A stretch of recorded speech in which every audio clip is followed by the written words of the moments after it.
All right, sounds good. All right, so welcome back to another exciting episode of the Giarrusso podcast. Today, we're diving into a story of resilience, transformation, and self-mastery with a guest whose journey is nothing short of inspiring. He's the owner of Valhalla Training Grounds. This is it. Well, not this office, but the gym. And the man behind the Valhalla Chronicles. If you're not following, you need to go ahead and start doing that. A place where strength isn't just measured by physical power, but mental grit, discipline, and unwavering purpose. Shawn Oddo, born into a humble family in Meadow, right? Meadow, okay. Yep. Louisiana, is a man who transformed his life from the ground up.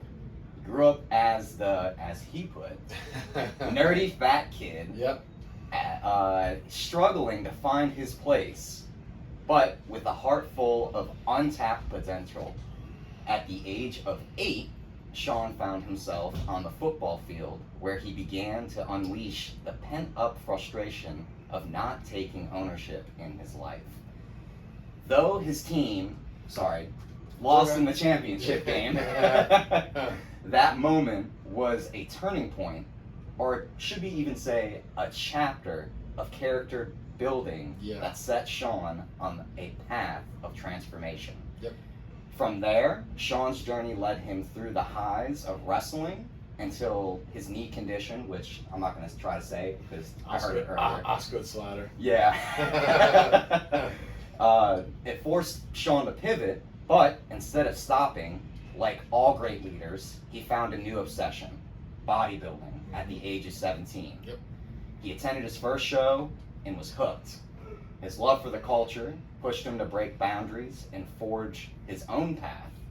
By the age of 30, Shawn launched his first business, DTFW Apparel, which, what does that stand for? Do the fucking work. Do the fucking work, I like it. Setting the new standard in fitness fashion. At 31, after 3 years of facing rejection, heartbreak, and, as Shawn put it, the verge of depression, he finally opened the doors to Valhalla Training Grounds. But it wasn't just about creating a gym, it was about creating a tribe, a community of like-minded warriors hungry for self-improvement. Yep. Through adversity and his own personal crucible, Shawn realigned with his mission, rediscovering his purpose, and manifesting the life he always envisioned. Now, here to share his story, his lessons, and his mindset that led him to build not just a business, but a legacy.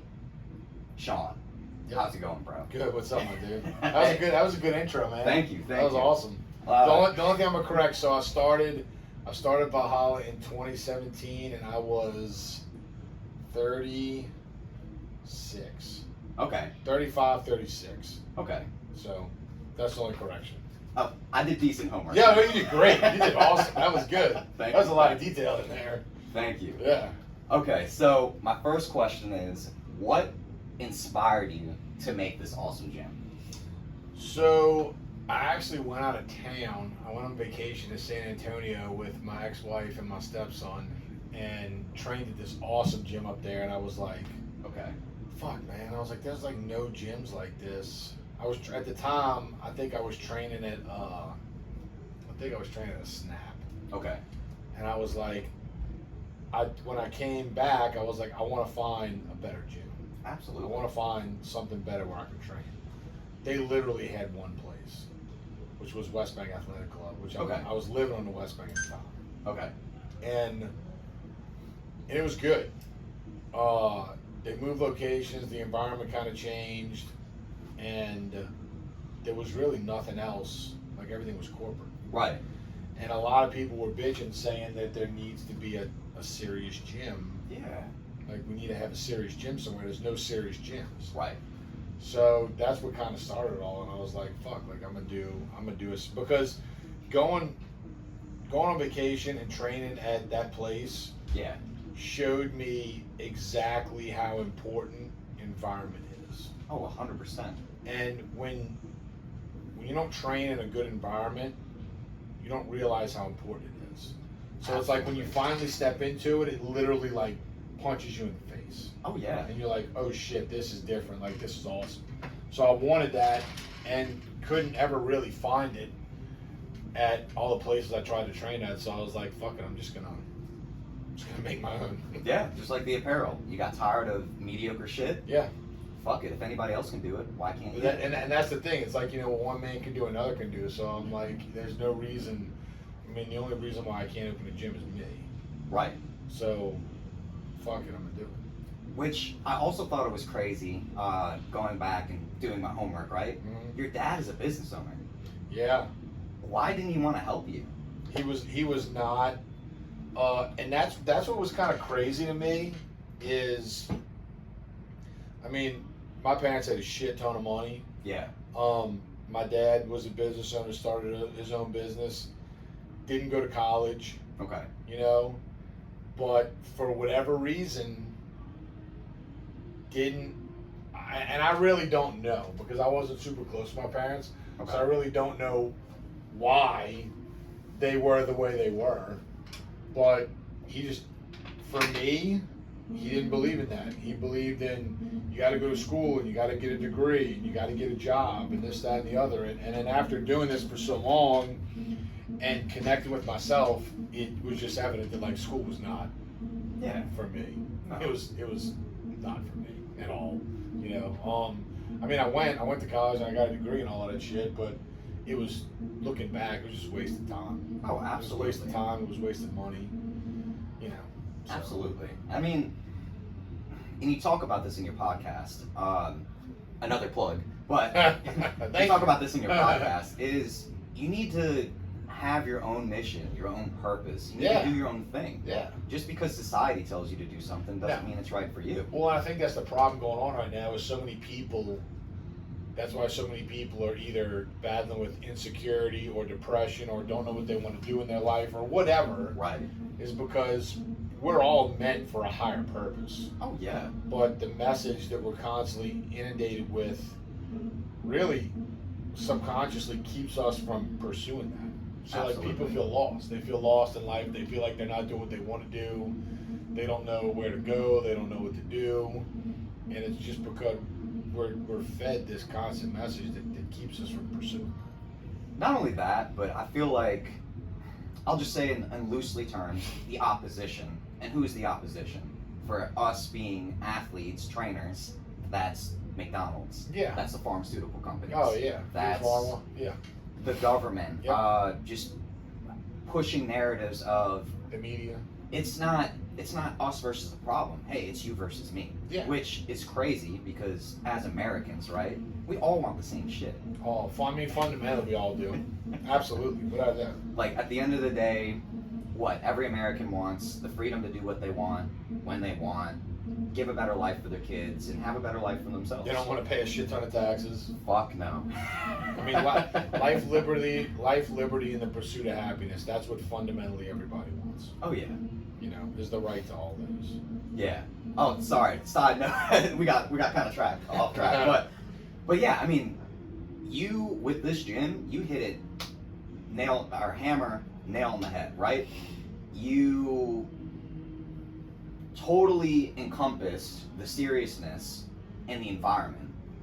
Back to your analogy of you can only grow so big as your environment. Correct. I've used this analogy before of like a plant, right? If we put a plant in this drum right here, well, it's going to grow decently big, right? But if you put that same plant out into that open field, which is right next door, absolutely, it can become a huge ass tree. Absolutely, without a doubt. And that's the thing that a lot of people don't realize is like you're a product of your environment, and when you get, it's kind of like so. When you eat fast food every day, right, your body gets used to the inflammation. It gets used to having shitty gut health. So you don't realize that you feel like shit because feeling like shit becomes the status quo. Yeah. Right. Well, then you start eating healthy, and you essentially give your body, you don't eat any processed food, you don't eat any of that fast food shit. You give your body a natural detox. A month later, you go eat fast food, and your stomach's completely fucked. Right. Because it's not used to the inflammation. It's like, oh, this is what I was putting in my body. Right. That it was used to. Well, it's the same thing when you're in a hindering environment, regardless what it is, where it is, whatever. You don't realize how much it's hindering you until you step into that different environment, and you're like, oh shit, like this is so much different. Like this is so much better. And that's what it is. It's people forget, they don't realize that they're a product of their environment. They don't realize how much their environment is hindering themselves because they don't go and seek new and better shit. Yeah, I 100% agree. I can't say anything else. I just agree. So, speaking of gyms, we have a couple gyms in the area, right? We got Oshner. We got a ton of gyms in the area. Right. We got a Planet Fitness, a Snap, an Anytime Fitness. I'm sure somebody from Club 4 is going to see me posting this, and they love me there. So. Yeah.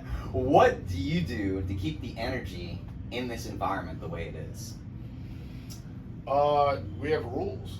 Okay. We have rules and we have standards, and we stick to them.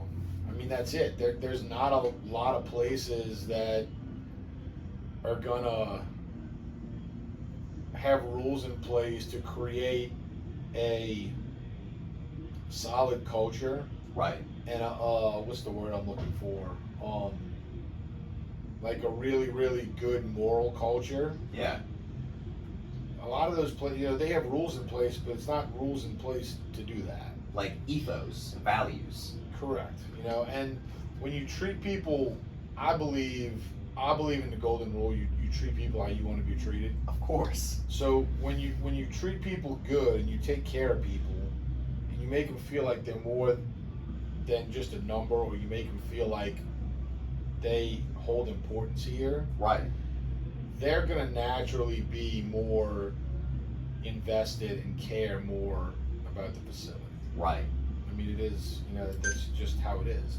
Corporate fitness doesn't do that. I mean, they don't give a fuck about what fundraiser you're doing. They don't give a fuck about, supporting your kids' sports team or whatever. They don't really give a fuck if you achieve whatever goal you're trying to achieve, as long as you pay your membership every month. And that's good, great, and fine and all, but then you can't expect customer loyalty from that. Right. And you're gonna get the kind of people in there that are okay with that. And I personally feel like that's just not the type of people that help create a good culture. No. And it's definitely not the type of people that I want here. Right. And that's what it is. I mean, you have to draw a line in the sand, and I did it really hard. I did it very hard, very aggressively, especially probably like the first 3 to 5 years we were open. Right. Is I put these really, really aggressive, really blunt, really offensive to some people messages out there about who we are and what we tolerate and what we don't tolerate and this, that, and the other. Right. And all that was drawing a line in the sand and saying, look, this is the line that I don't cross, and this is where we are. So don't fucking come here if you're gonna try and teeter the line. Exactly. And so what that basically did was, anyone that was weak-minded, anyone that didn't align with that shit, it completely pushed them away. And the people that even somewhat believed in it were attracted to it. Yeah. So they came and they meshed with the environment, and it was really the members that helped solidify the culture and the environment, because it was all people that resonated with what I was saying. Exactly. They bought in. That came here. I don't put out I don't run specials. I don't put out these bland, neutral messages that kind of apply to everybody. Right. I put out who we are and what we're about. And people are either going to like that, or they're going to get fucking offended and think I'm a dickhead. But the people that are about it, they're fucking about it. Absolutely. And they're coming.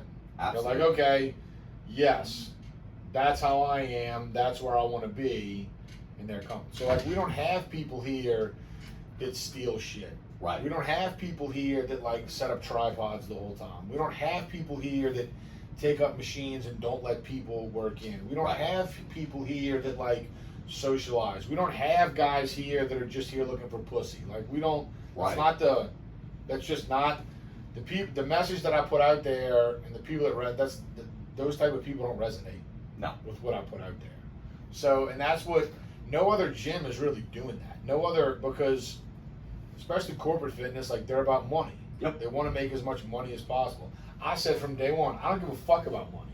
Like I've structured everything to where my overhead's low enough to where I don't need a ton of members. Right.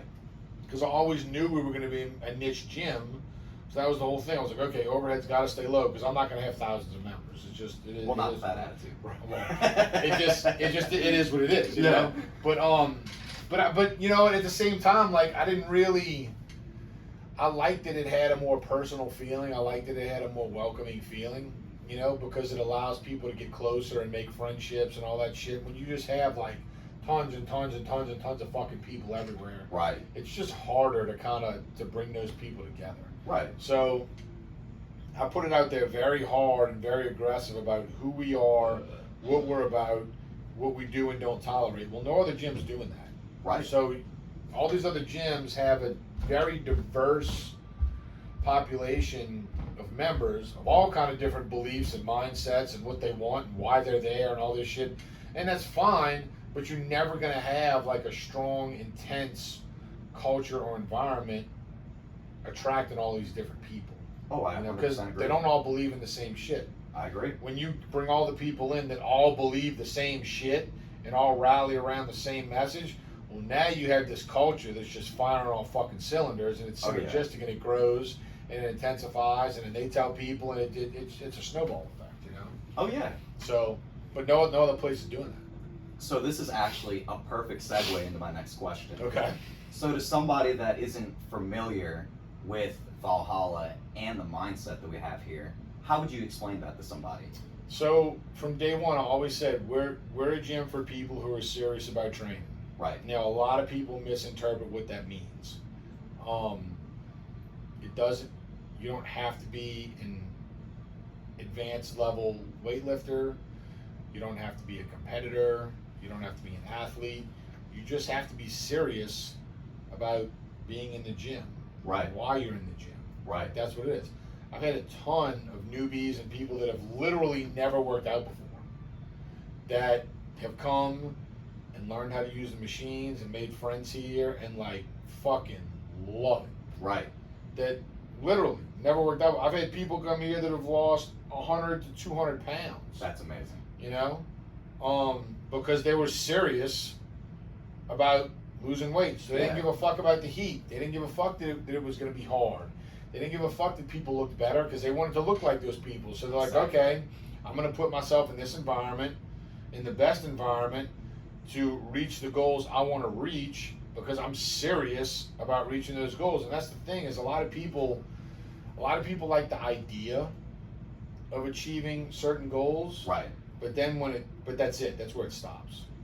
Like, they're like, oh man, it would be great if I looked this way. Or, oh yeah, I want to look this way. Yeah. And that's like, okay, this is what we're going to do to look this way. And they're like, I don't know if I can do all that. Like with business, and you even talked about this in your first podcast, having that mental masturbation, essentially. You were like, man, I want to open a gym. I want to start the podcast. Fuck it. I just need to go ahead and start doing it. You just need to do it. Yeah. Yeah. You need to stop talking about it and be about it. Absolutely. You know? And you need to put yourself in. It's like the analogy I use sometimes is, if you're an athlete or if you have a kid that's an athlete, you had the option of you can have them learn from a professional athlete, Right. or you can have them learn from a playground athlete. Like, which are you gonna pick? I mean, of course, the professional. Right.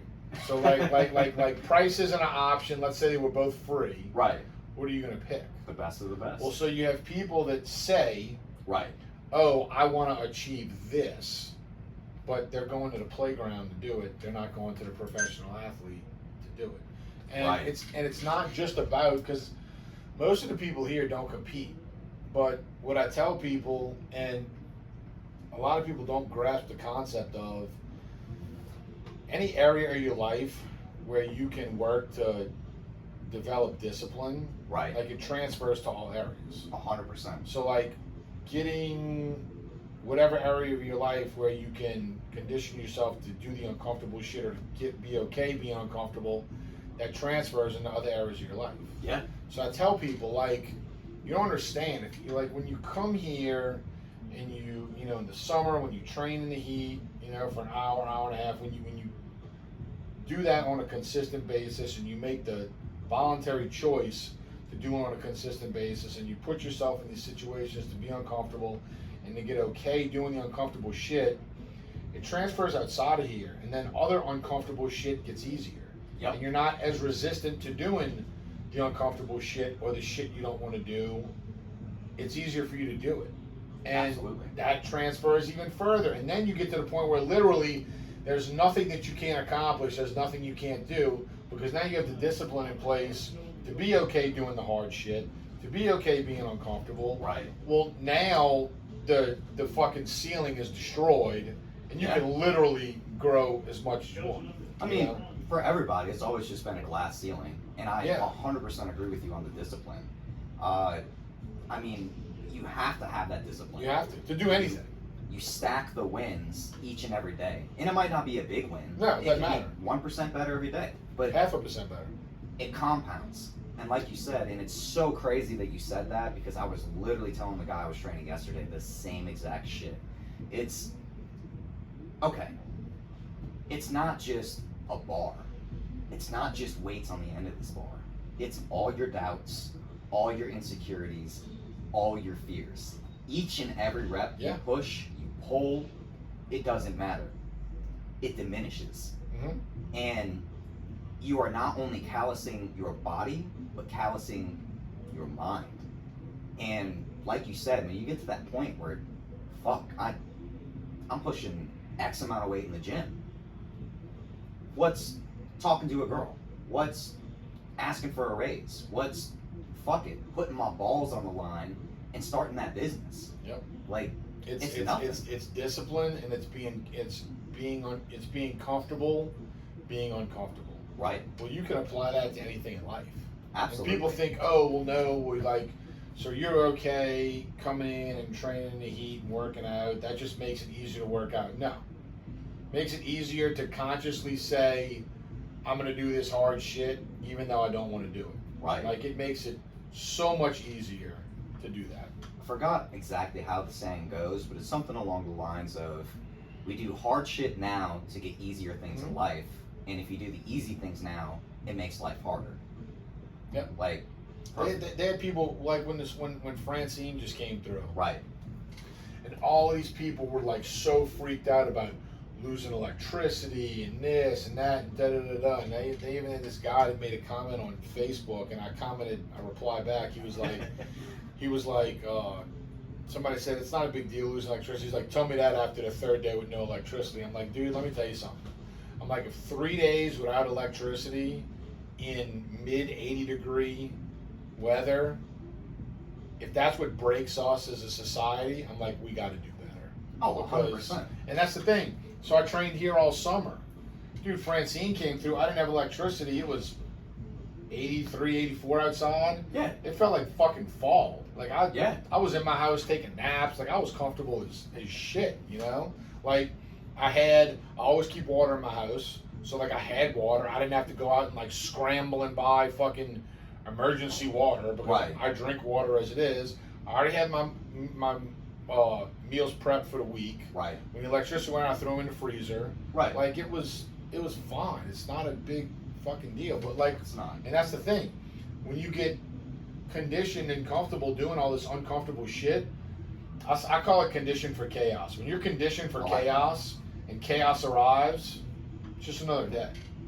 Controlled chaos. Right. And then when it's not chaos, well, then life's a fucking breeze. Because you're ready for chaos. Absolutely. Yeah. I mean, going back to the day after the hurricane, there were still plenty of people working out in here. Not a single bitch in the world. I came and got a good workout in. Yep. It doesn't Yeah. bother me. No, it But- is what you go along with life as normal. Yeah.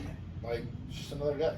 Absolutely. Yeah. Because and that translate because people say all the time, people bitch all the time, oh, life's so hard and life's this and like I'm so stressed out right now, and I try to tell these people, I'm like, that's just life. It's Yes. lifing.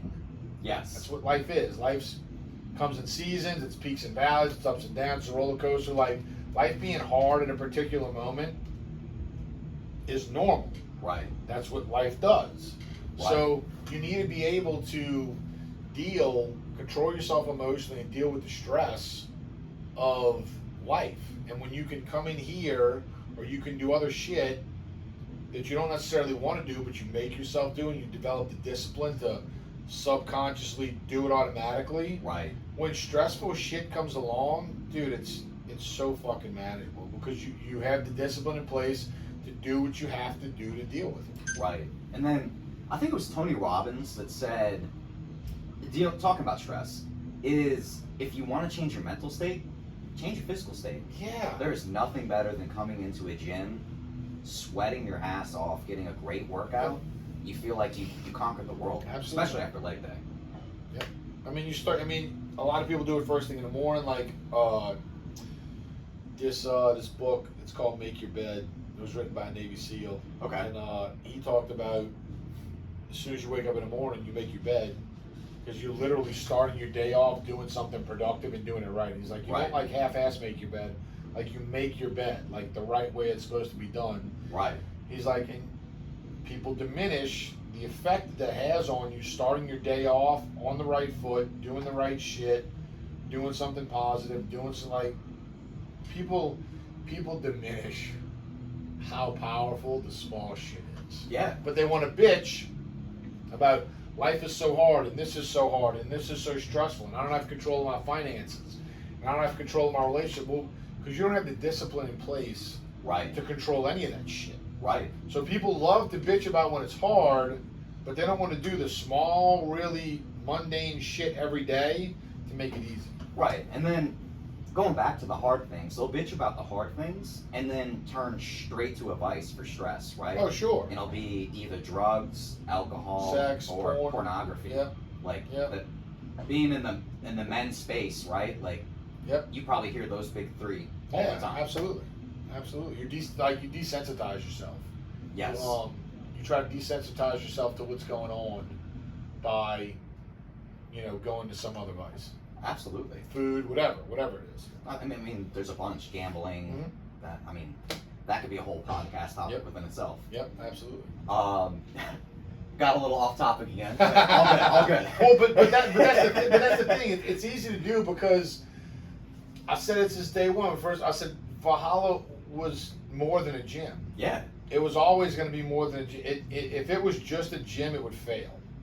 Like it has to be more than a gym. Like it's Valhalla Training Grounds. It's a mindset. It's a way that you live your life. It's a code of conduct. Like it's more than just a gym. So like when you talk about shit that goes on in Valhalla, and it always transfers outside because the morals and values and the mindset I teach don't just apply to working out. Right. It applies to life. Yes. So it's easy for like topics to transfer outside because everything you do in here is supposed to transfer to like outside. Absolutely. Speaking about inside the gym though. So coming back inside. Coming back inside for now. So some of the gym equipment in here is unlike anything I've ever seen. Yeah. So one in particular I'll bring up is the swinging squat machine. Mm-hmm. Tell me more about the vision you had when looking for equipment. Did you look for things like, whoa, I've never seen this? Well, so I'm a lot older than people think. So I've been working out for a long fucking time, and I've seen a lot of equipment. I've trained on a lot of equipment. So I already knew before the gym opened specific pieces that I want. But I always do equipment research. I mean, that's the majority of what I do. Is I'm always looking for equipment, looking for better stuff and unique stuff that's out there because I have a list of all the shit that I want. Okay. So the swing squat is a machine that's been around for a very long time. Okay. It's actually the design of it has evolved. The guy that originally created it, his name was Randy Cole. Okay. He and the guy that designed the Saxon squat were actually in business together. Okay. They kind of closed shop, so the swing squat that was done. Right. And then a couple equipment manufacturers decided basically to make, because the original version of the swing squat is not that fucking big. It's not that. I mean, that machine. Yeah, that machine weighs over 1,000 pounds. Yeah. Like the original swing squat's not that beefy. Right. But the guy that made it was like, if I'm gonna make my own, I'm gonna make it heavy duty, and I'm gonna correct some of the things on here that could be done better and stuff like that. So the swing squat was always on the list. I just wasn't able to get an original before they closed shop, which a lot of guys, a lot of gym owners out there, they're kind of like they're very nostalgic. They're almost like equipment collectors. They like having like the original. Yeah, it's been fucking floating here forever. They like having like the original pieces. That doesn't really bother. I'm an equipment enthusiast. I'm not an equipment collector.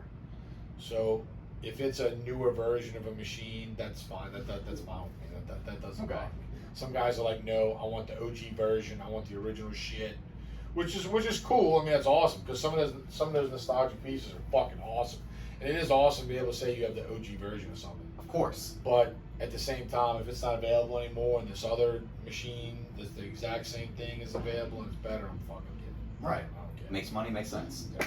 So speaking about equipment, then, what is your favorite piece or pieces here in the gym? Probably the Icarian standing side raise. That was a piece I always said I would have. Okay. I paid a ton of money for. I love that piece. I love the leverage incline press, the plate loaded leverage incline press. Yeah. I love that machine. It's probably the best plate loaded incline press that I've ever trained on. It's awesome. That's the one with the slides, yeah? Or yeah, it's the one where you can adjust the incline. Yep. Yeah. Dude, yeah, that thing is badass. Yeah. I really like the leverage pieces. There's a problem. Like the leverage lat pull. I love that leverage lat pull. Yeah. Which that was all designed off the old Flex leverage line. Okay. Which which hasn't been around since the '90s, so a lot of people don't even know that shit exists. And like I said, that's the benefit I have, is that I'm older. I've been around. I know a lot of equipment that people are like, oh, I didn't know this exists. I'm like, fuck yeah, it's been around. So. Are you like 40, 41? 41. Yeah, Okay. I'll be 42 this year. Yeah. Okay. So. See, you're not that old. Well, I started training when I was 13. Well, yeah. I mean, Like 96 is when I started training. Right. So I've seen a lot of, and I've trained on a lot of fucking different equipment. Yeah, 96. I think I was a couple years old at that point. See? So, yeah. Been doing this shit since I've been shitting myself. Yeah. Literally. Yeah. Love to hear it. Yeah. Okay. Speaking about, which is awesome that you brought that up. You've been training since you're 13. Yes. What was their Y factor then, and then how has your Y factor changed over the years? So no one in my family was in shape. Everyone was out of shape. Got you. I wasn't really athletic, but like when I was young, when I was younger, and this isn't a diss to the current generation. Oh, but like, definitely doesn't. But like when I was young, we had like real action heroes. Yeah. We had like fucking Arnold Schwarzenegger and Sylvester Stallone, and right. like, all of these guys were like Franco. Jacked the fuck up. Yeah. In movies, like the action stars in the movies were like actually like big fucking guys. So I always admired that and wanted to look like that, and I was like the polar opposite of that. So they had some kind of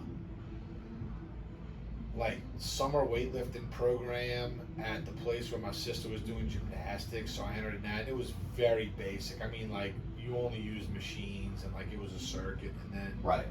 When the year before I started high school, I got invited to do the summer lifting program with the football team. Okay. And I did that. That was kind of like my intro. Okay. And then I started buying health and fitness magazines, Okay. which isn't around anymore. Right. It's online. And that's how I got kind of introduced into bodybuilding, and that's when I stopped giving a shit necessarily about being strong, but wanted to look a certain way. Right. And then I went to my first bodybuilding contest when I was 17, and then that was it. I was like, I want to fucking do that. And then after I quit football, I could actually train to look a different way instead of being stronger. Right. So then I was going to the gym, and I was sitting there for like 3 hours, like doing everything and anything I could. Didn't know shit about nutrition, wasn't paying attention to my nutrition, just working out. And it just slowly refined. And then when I got into competing, that's when I had to start changing the way that I looked, because I had holes and gaps that I had to fill in. And then as I matured in the sport, I had a better idea of what my physique really looked like. Right. And what I really needed to do, and then it just kind of fine-tuned over the years with that. Okay. So for somebody that is in that introduction stage, like you were when you were 13, what's the best piece of advice you could give them? Consistency and build your foundation and learn the basics. So like that's kind of a hindrance now for a lot of people, is they don't have many old school gyms like they used to. Yeah. And you have gyms with a fuck ton of equipment. Right. So people, when they start lifting, they don't learn the basic lifts. They don't learn how to bench, squat, and deadlift, and military press, bent over rows. They don't learn how to do that shit correctly. And that's where you should start. That's like the meat and potatoes of everything. It was funny that you say that, because I used to train people at Club 4. You know, but for the people that watch me that don't. Right. And I would talk about those fundamentals, and people would look at me like I'm speaking a different language. Or there'd be these broccoli-haired kids, right?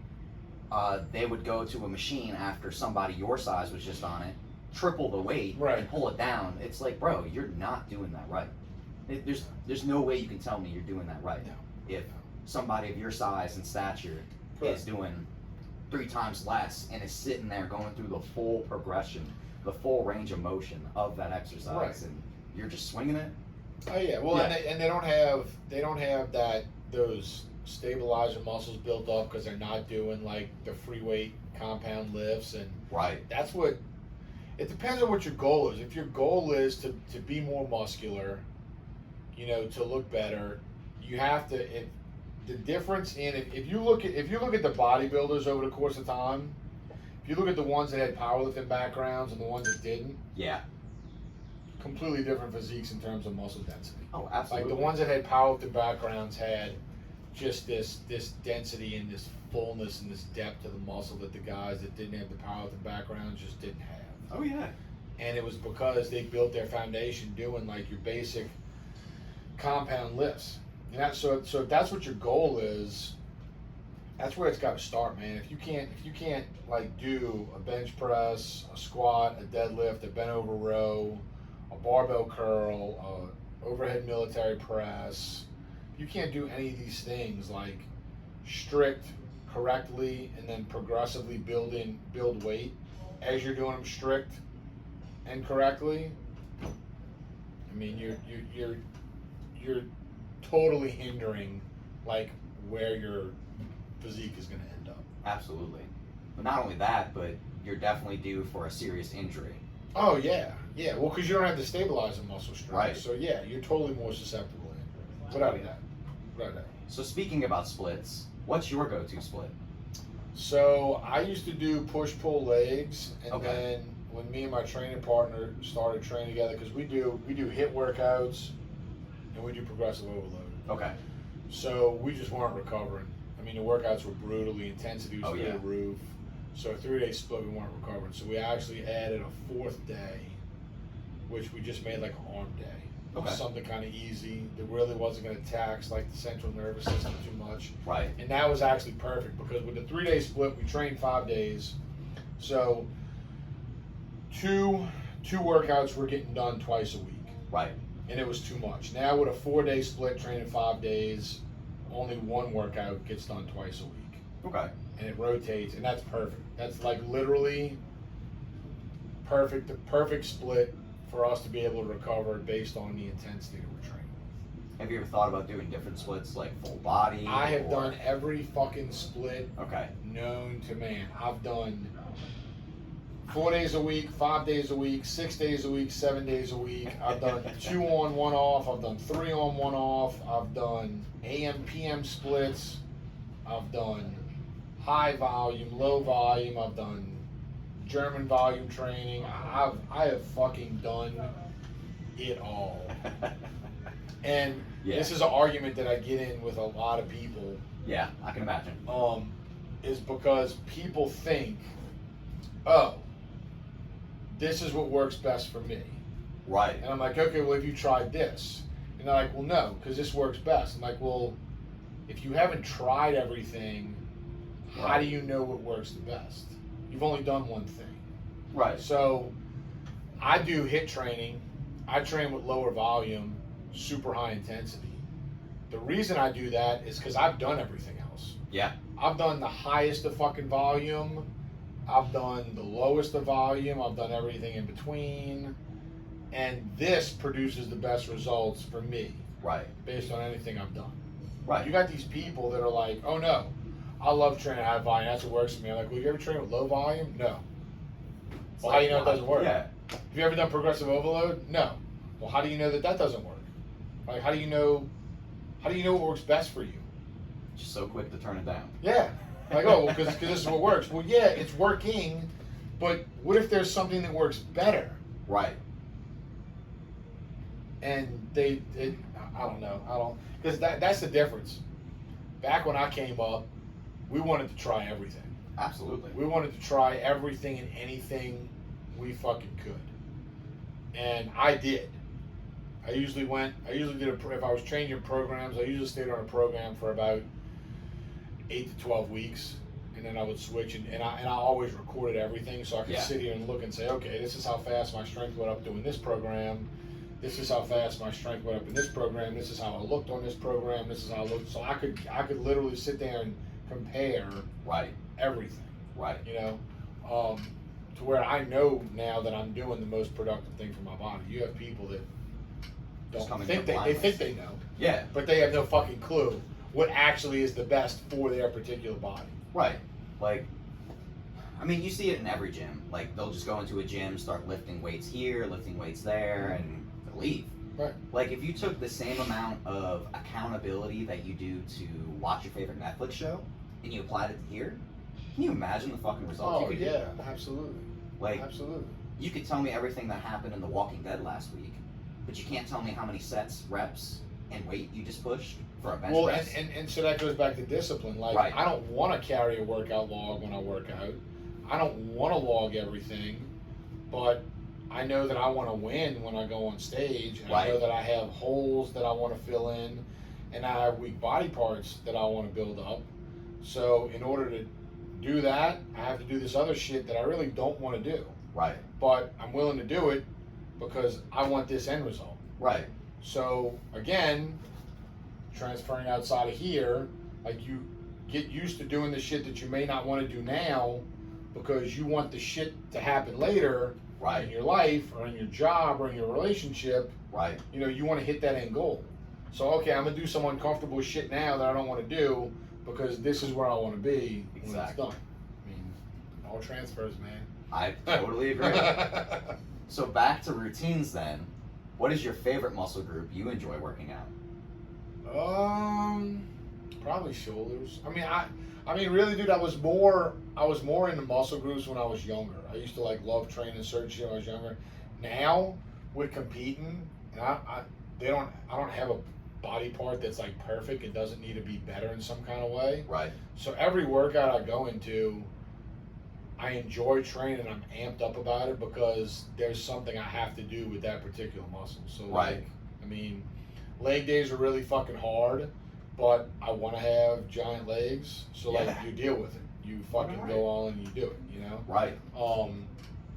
So I don't really know that. I don't know. I kind of attack everything because I got to bring everything up. So Right. It's like I take that mindset of when I go into the workout, like I'm telling, it's positive feedback. So people go in to train and they're like, oh fuck, I don't want to train today, or like I don't want to do this, I don't do that. Well, like you gotta reframe your mind and be like, no, Right. I'm fucking amped about training today because I'm training Right. back and I need to bring up this, or I need to bring up that, and da da da.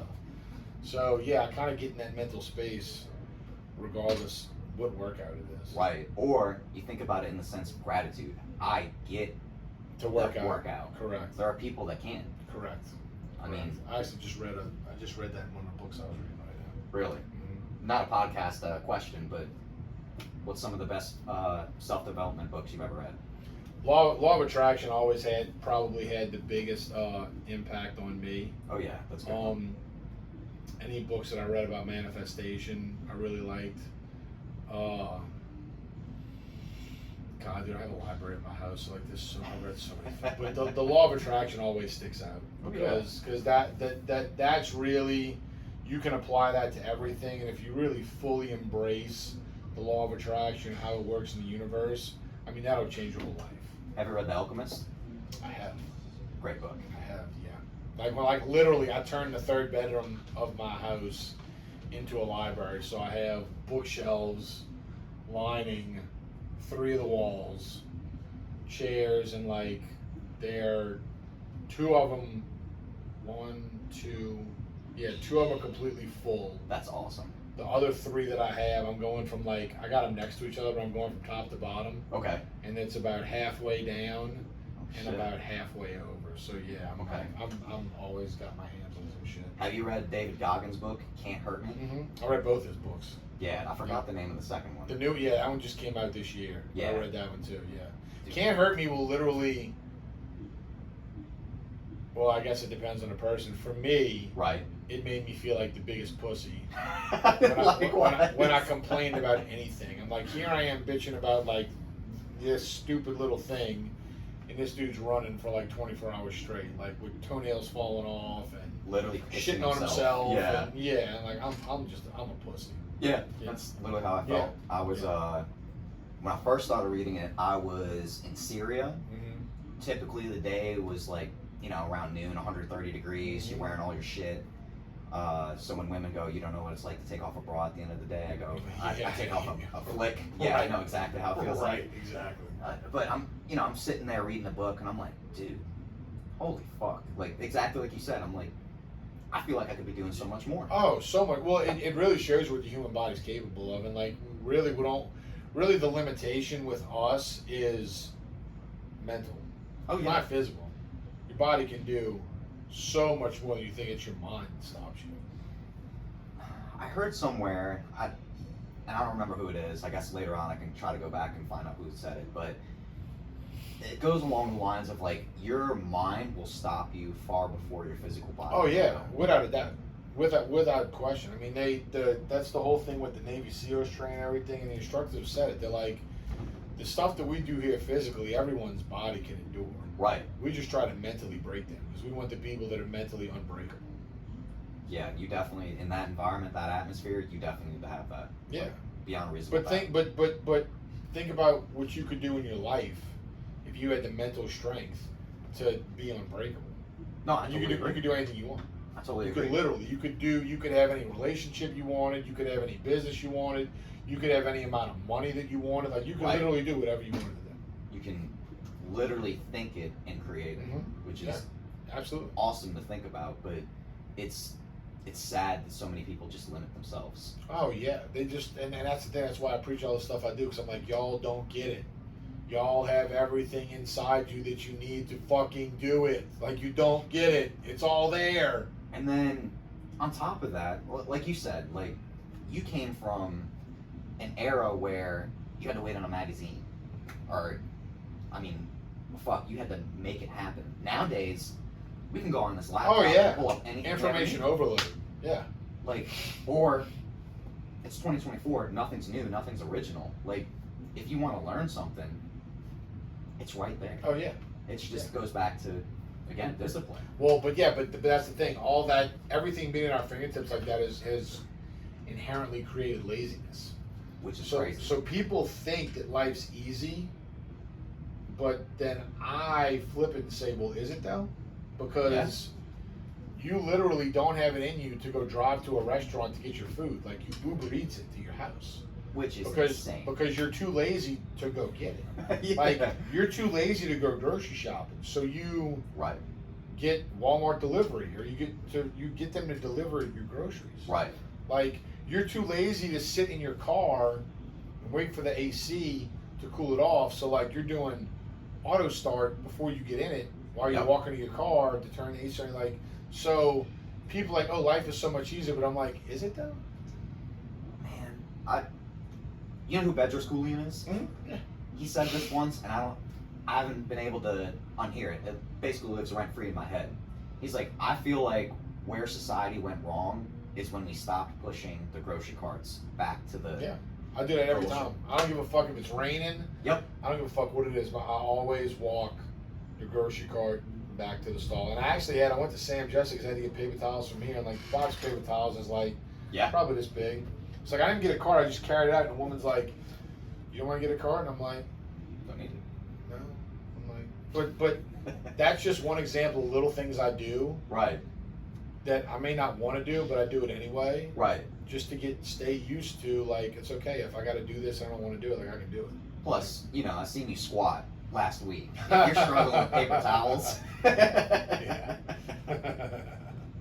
But yeah, and that's the thing is, like, to me, I got to get one thing. Right. I'm not getting a card. What the fuck am I going to take? I mean, they got other people that are going to have to fill that card. Right. Leave the card for them. I'm not taking it. Right. I'm getting one fucking thing. It's not a big deal. You're thinking of others. Yeah. Like a true leader does. Right. But so I try to do things to kind of fight that whole natural laziness that the advancements in technology and everything. Like, I don't do mobile banking. I don't do Uber Eats. I don't do any of that shit. Because there's a certain degree of comfort that breeds laziness. Oh yeah. That I just don't want to get to. I just fucking don't. No, I completely understand. Yeah. Speaking of the want it now culture, going back to the gym, I'm seeing younger and younger kids start getting on some type of gear, right? Yeah. How do you feel about gear? So,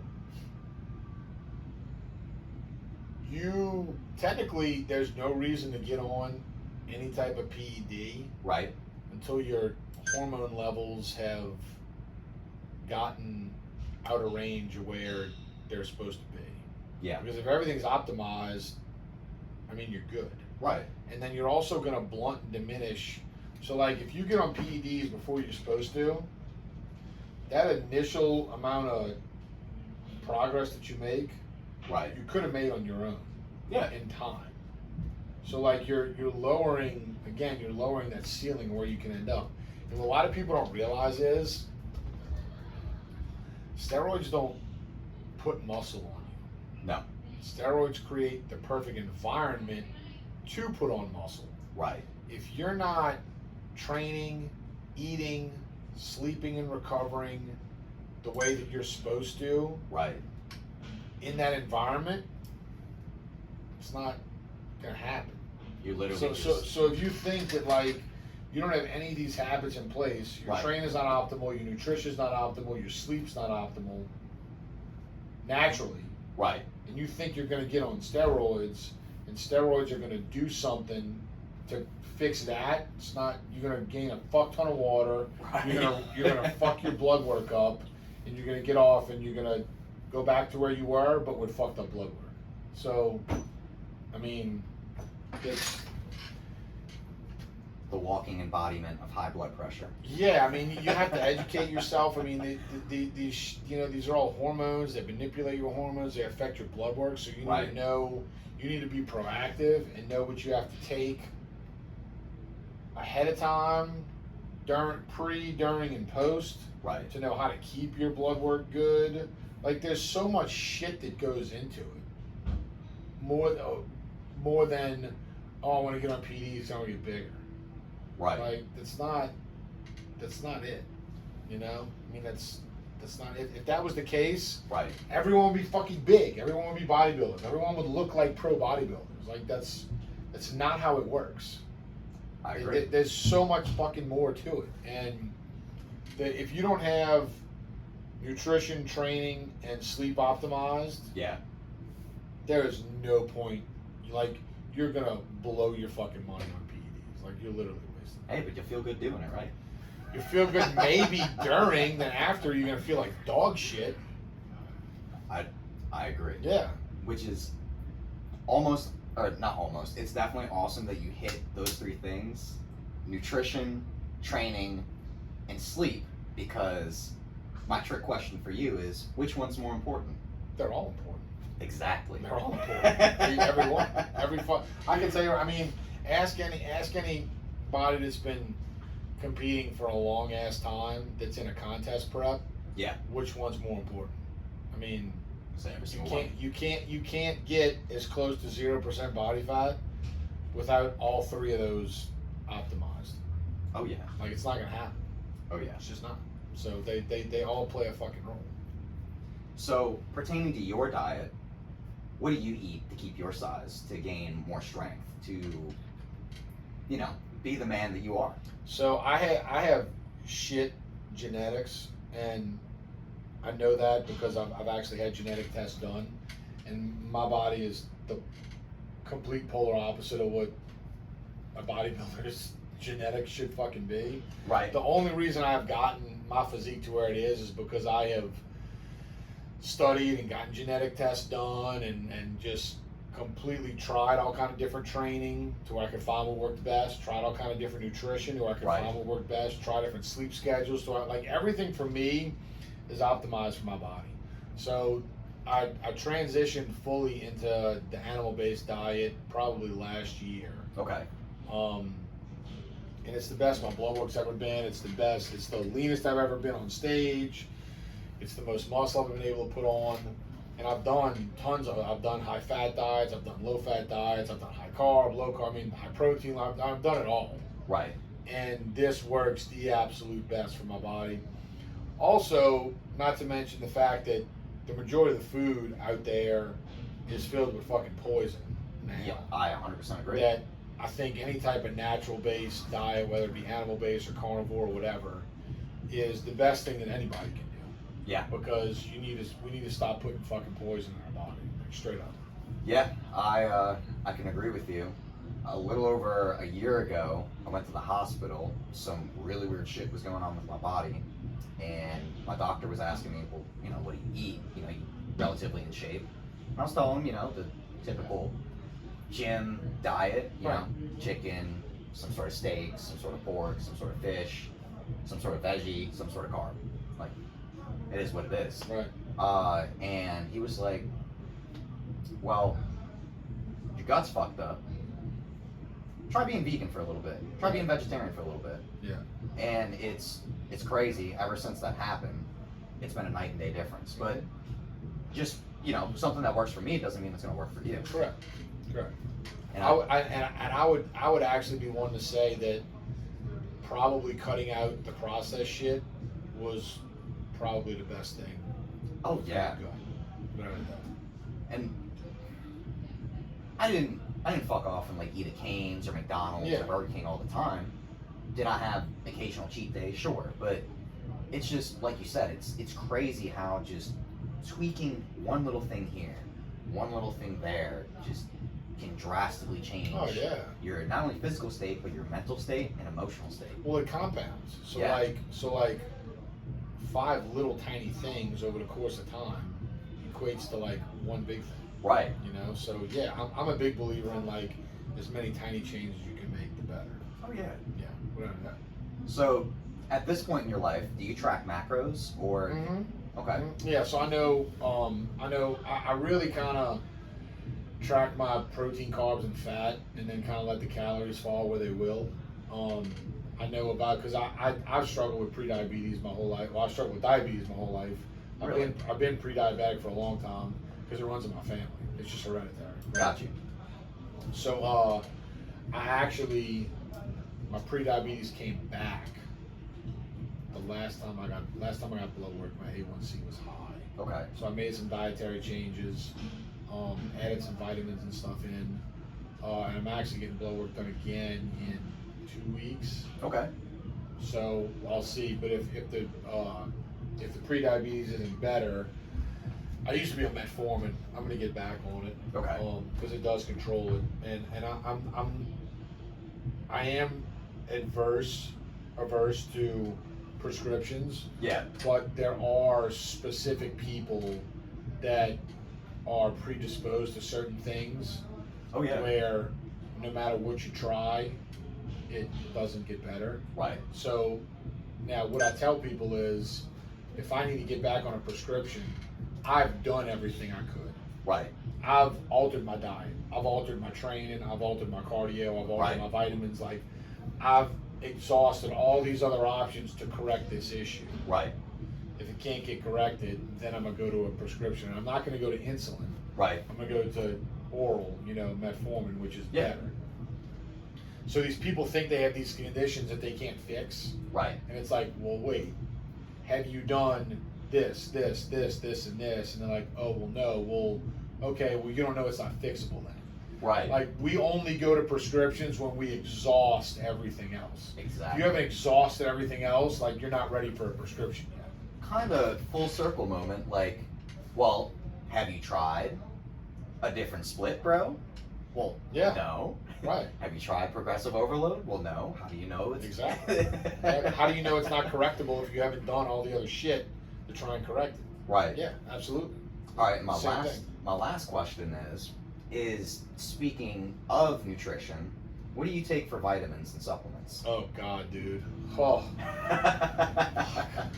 I literally have 30-something vitamins I take morning and night. Yeah. Now, full transparency, I'm on PEDs, but Wait, you're on PEDs? yeah, who'd have thought? But perfect example. Okay, Yeah. I'm proactive, so throughout the year, I don't take prescriptions. I take vitamins to keep my liver enzymes in range, to keep Right. my kidneys good, to keep my blood count down, to keep my blood pressure good, to keep my heart healthy, to keep my blood sugar good. Like, I take all these things Right. proactively, not reactively. Right. So, when people try and make the argument about how unhealthy PEDs are for you, yes, they can be, but there is a healthy space in which you can do them. So, like, when people see me eating these 30 fucking pills in the morning, Right. and it's like, you don't understand. Like, we can go compare blood work, and I'm on PEDs, and my blood work probably looks better than yours. Oh, 100%. So, like, I can do my 10-week blast phase, and I can do a 5-week health phase, go get blood work done, and my blood work will be fucking beautiful, because I'm on these vitamins year round. Doesn't mean if I'm blasting health phase, doesn't matter. Like, I'm being proactive about my health. So, God, dude, I really don't even know where to begin with the vitamin thing. I take vitamin C. I take turmeric for my heart. I take 2 different probiotics for gut health and immune function. I take selenium, which is a precursor of glutathione. Okay. I take K2. I take a desiccated animal organ blend. Okay. It's just in powder pill form. It's like 5 different organs. Yeah. I do citrus bergamot, which is for cholesterol and blood sugar. I do berberine, which is for blood sugar. I do vitamin D. Right. I do cinnamon, which is for blood sugar. I'm trying to do everything I can for my blood sugar before I get on prescription. Right. I do chromium, which is for blood sugar. Okay. I know I'm gonna fucking miss some. I know I am. I do CoQ10, which is for your heart. Got you. I'm trying to see the vitamins in my shelf, and I'm trying to go down the fucking list. I do boron, which is for free test. Right. How do you feel about ashwagandha? I haven't done ashwagandha, but I mean, it's been around. I know. I mean, it works. You know, absolutely. Especially for like stress relief and stuff like that. Oh yeah. I do IP6, which is for blood cell count. Okay. I do magnesium and zinc before I go to bed to help sleep. Okay. I do NAC, which helps with liver, but also helps, people don't know this, and I'm just going to tread water but to not go down the rabbit hole. But NAC prevents upper respiratory infections and also prevents COVID as well. It inhibits the cytokine response in your body, so it helps prevent getting COVID. Well, I thought that's what wearing a mask was for. Yeah, well, that too. Right. We just triggered about it. Right. I'm sure. Lots of people. Fuck, what else? While you're thinking of that, they had us in fucking Syria in the middle of the desert when all that shit was going on wearing masks. Oh, I believe it. I was like, I'm not fucking wearing a mask. Yeah, I didn't wear a mask. It's already 130 degrees. The good thing about the NAC is there's no upper limit, so you can like pound that shit. Okay. And you're good. So I actually do 3,600 milligrams twice a day. I do it AM and PM. You're not afraid of like pissing or shitting any of that out? No, so that's the one thing. So okay. You want to take your vitamins after you eat a meal. Got you. Because you'll have that food, and that, especially if it's a meal that's got like some fat in it. Yeah. Because it'll help kind of protect the absorption of those vitamins. Okay.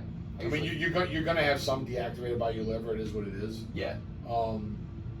But yeah, no, I never piss neon yellow because I always take it with meals, so everything gets absorbed. Okay. Pretty well.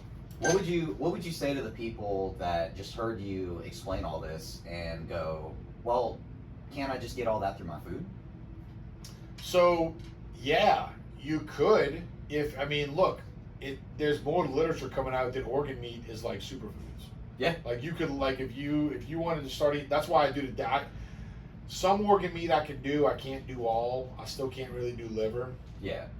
But that's why I do like the desiccated version. Yeah. So yeah, if you can do organ meat and shit like that, and you can, or if you're willing to do foods that are micronutrient dense, so like chicken has no micronutrients, grass-fed red meat has tons of vitamins and micronutrients. Right. So I eat red meat all day, so I'm getting a lot of that. Right. But I also want to make sure I'm getting specific amounts of specific things to be like for the proactive side of like the PDs. But yeah, you totally could. I mean, if you know what vitamins you're deficient in, or if you have a certain spectrum of vitamins that you want to make sure you're getting in daily, right. I mean, go research those foods that have them, right, and eat the amount you need. You totally could. I mean, without doubt, totally could. That'd be a lot of food, though, yeah. Maybe, but if you want to do it for food, you don't want to do vitamins. There's a way. Yeah, there's always. Just got to do it. Yeah. Do you have any closing thoughts? Condition yourself for chaos. I like it. Stop being weak. Don't be a pussy. I mean, look, man. From 2020 on, okay, it is very obvious. This is not a period of time where people can. I say weak as a general term. Yes. But when I say weak, I mean weak, physically, mentally, emotionally, and financially. Like you can even throw spiritually in there. Yeah, you can't afford to be weak. No. In any of those areas. So when I tell people stop being weak, that's what I mean. Is these areas of weakness that you have, life is continually getting harder, and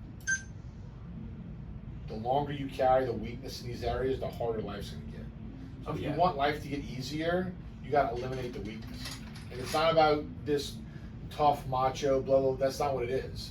It's if you are living your life right now and you are bitching and complaining about how hard life is, you are weak in one or multiple of those aspects. And if you get rid of that weakness and make it a strength, life will get easier. That's as simple as that. Just stop being weak. Yeah, I totally agree. Condition yourself for chaos. That's all I got. Shawn, thank you. Thanks, my dude. Thank y'all for tuning in. All right.